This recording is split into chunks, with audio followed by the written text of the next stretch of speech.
Hello everybody and welcome to another video tutorial. Now for this week's tutorial I will be showing you the line work process for the tree city that I worked on a couple weeks ago.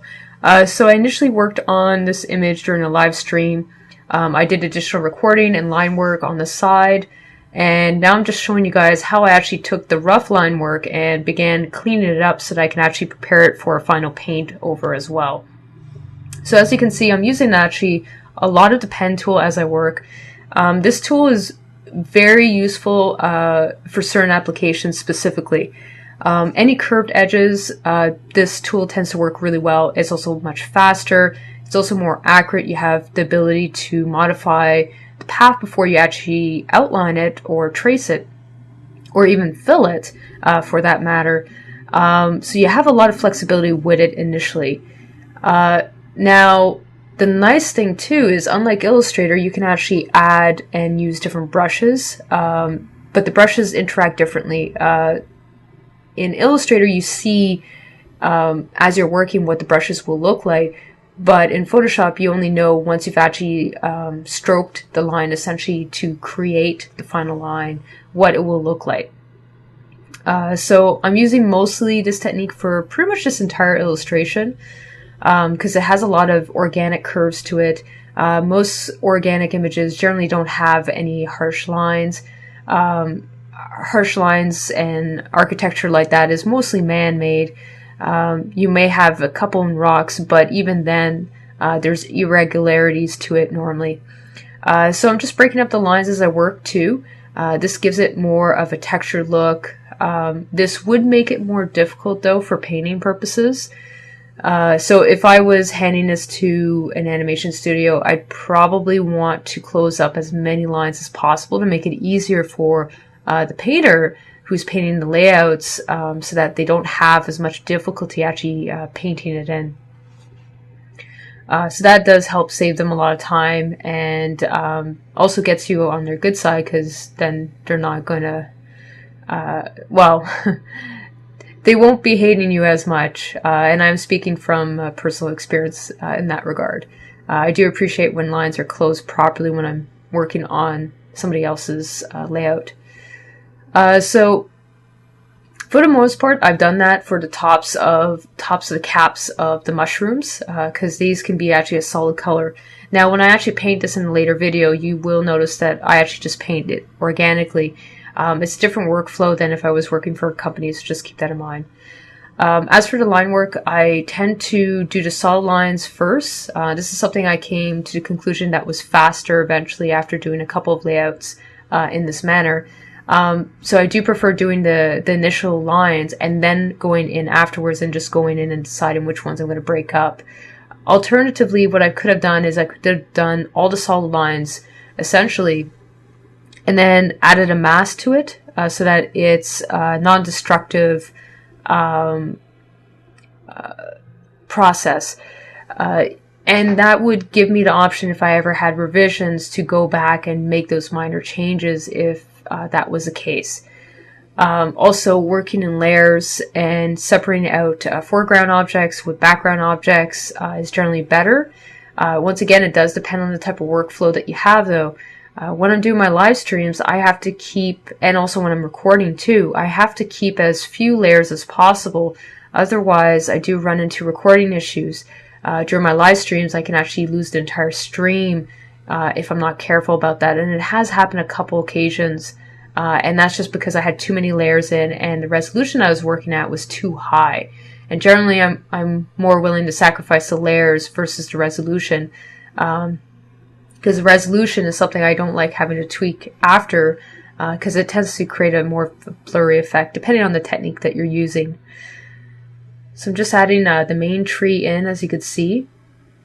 This entire image, it took a couple of hours to do. I believe it took about 7 or 8 to complete. So it wasn't too long. It's about on average what it would normally take for me to do a highly detailed layout like this. Also, because I'm working out the concept essentially from scratch as well, this does take quite a bit more time. So I'm just adding some inorganic elements like stairs and all that, but I'm still trying to tie them into the background, so they are essentially built out of the tree or grown into the tree as well. So the housing unit actually has, because it's made out of mushroom, I was looking at mushroom reference to get an idea of what type of textures I would put in front of the tree as well. So when you see me adding the rest of the detail to the tree, you'll notice that the city itself is very much distinctly different than the rest of the image.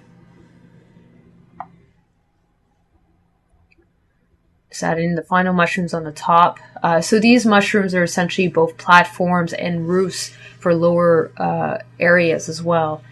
And I was thinking about the structure and how the design would be affected by the elements as I was working. That's something I do try to keep in mind as I'm working on any image, because it does affect how you're actually going to approach the design. I'm just adding the leaves right now. So as I'm receding, I'm trying to add less and less information as well. And I do try to keep that consistent as much as possible.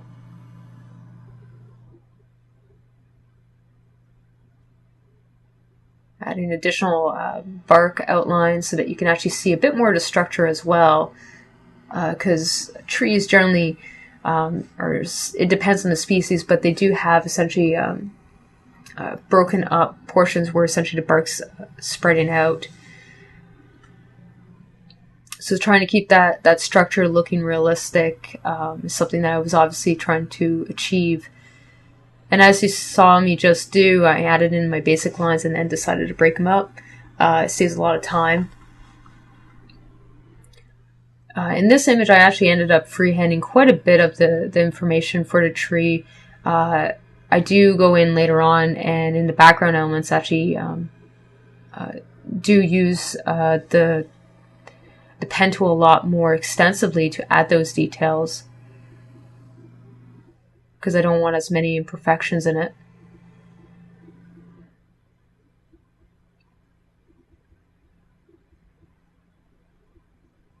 And as I said before, the key concern is to try and simplify as I'm receding as much as possible.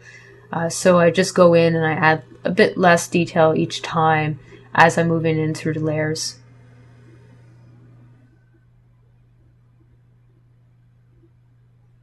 So this grass layer is actually on an entirely different layer than the tree.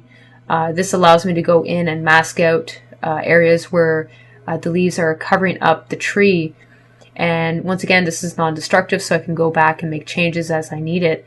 And then once I'm happy, then I go in and I actually finalize that and flatten that out. Working on the background trees right now.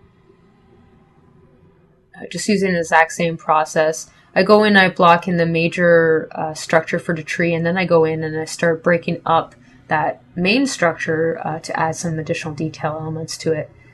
Generally, as I'm working, I have a rough idea of what I'm trying to achieve shape-wise, and it's just more of a matter of actually creating that shape once I have it in my head. I find that it's kind of a skill set that you acquire the more layouts you do, or more backgrounds, or more creature designs that you do. You'll go in and you'll say, okay, I think I want to add this type of detail in here because it would actually help quite a good deal to make this more realistic. And that just comes with experience, to be honest. Some bushes.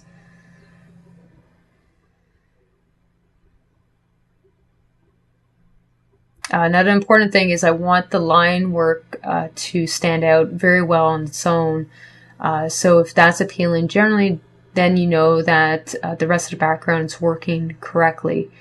So it's always a main focus for me to try to get as much of it reading as well as possible before I start on the actual painting portion.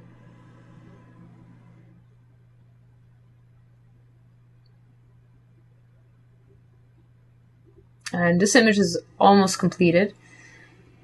So just make sure to tune in next week to actually see the painted portion. this the painted portion actually, I did some of it on during a live stream, and then I did the majority though offline.